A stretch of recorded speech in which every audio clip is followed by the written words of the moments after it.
बिस्मिल्लाहिर्रहमानिर्रहीम अस्सलामु अलैकुम वरहमतुल्लाह। एक इस्लामी भाई सवाल करते हैं कि अपनी अहलिया से, अपनी बीवी से बात करते हुए बाज़ दफ़ा इस तरह होता है कि शर्मगाह से सफ़ेद पानी के कतरे निकलते हैं, तो क्या इस सूरत में गुस्ल फ़र्ज़ होगा या नहीं होगा।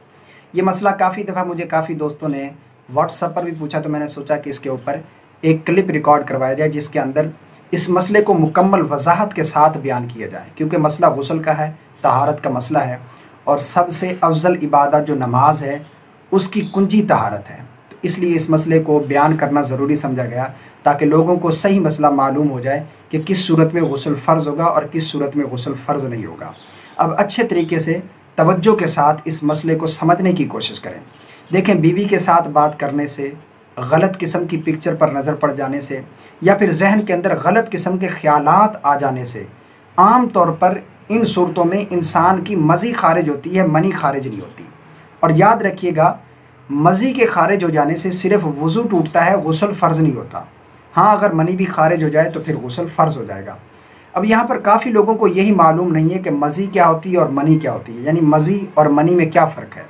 तो मैं बिल्कुल आसान लफ्ज़ों में इन दोनों का फ़र्क बयान करता हूँ कि मज़ी क्या होती है, जिसके खारिज हो जाने से सिर्फ वज़ू टूटता है, गुस्ल फ़र्ज़ नहीं होता, और मनी क्या होती है जिसके खारिज हो जाने से गुस्ल फ़र्ज़ हो जाता है।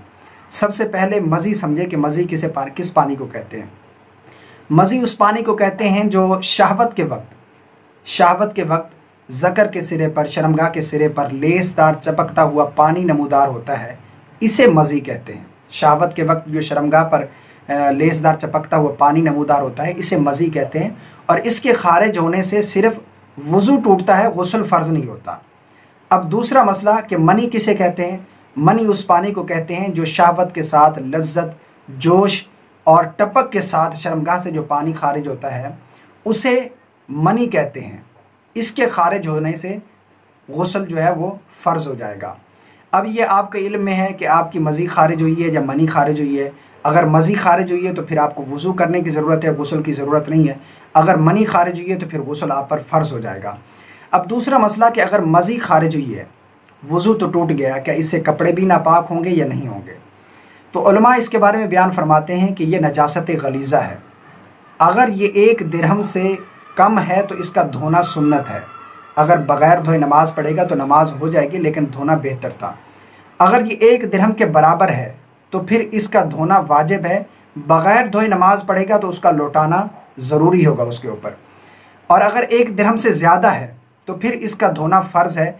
बग़ैर धोए ऐसे ही उन कपड़ों के साथ नमाज़ पढ़ेगा तो नमाज ही नहीं होगी। ये नजासत गलीज़ा है। अब तीसरे नंबर पर, क्या इससे जिस्म के हिस्से पर जहाँ पर लग जाए तो क्या वो हिस्सा भी धोना ज़रूरी है। मैं इसके ऊपर एक हदीस मुबारक बयान करता हूँ। हज़रत अली और मुर्तज़ा रज़ियल्लाहु तआला अन्हु के साथ ये मामला पेश आता था, क्योंकि आप ताकतवर जवान थे तो आपकी जोश की वजह से मज़ी खारिज होती थी। तो आप नबी करीम सल्लल्लाहु अलैहि वसल्लम से ये डायरेक्ट मसला पूछने में शर्म महसूस करते थे। तो आपने अपने दोस्त हज़रत मिक़दाद से कहा कि ये मसला हजूर से दरियाफ़त करें। तो हज़रत मिक़दाद रज़ियल्लाहु तआला अन्हु ने हजूर की बारगाह में ये मसला पूछा। तो आप अलैहिस्सलातु वस्सलाम ने इरशाद फरमाया कि जिसके साथ ये मामला हो, जिस शख्स की मज़ी खारिज हो, वो शर्मगाह को अच्छे तरीके से धो ले और जिस जगह पर मज़ी लगी है उस हिस्से को धो ले, कपड़े के उस हिस्से को भी धो ले और साथ वज़ू कर ले। उसके लिए यही काफ़ी है, उसके लिए गुस्ल की ज़रूरत नहीं है। यानी यहाँ पर हदीस मुबारक में बयान किया गया कि जिस हिस्से पर, जिस्म के जिस हिस्से पर मज़ी लगी है उस हिस्से का धोना भी ज़रूरी है, और कपड़े के जिस हिस्से पर लगी है उस हिस्से का, कपड़े के उस हिस्से का धोना भी ज़रूरी है। और उसके बाद वज़ू कर ले, यही काफ़ी है, गुस्ल करने की ज़रूरत नहीं है। उम्मीद करता हूँ आपको ये मसला समझ आ गया होगा।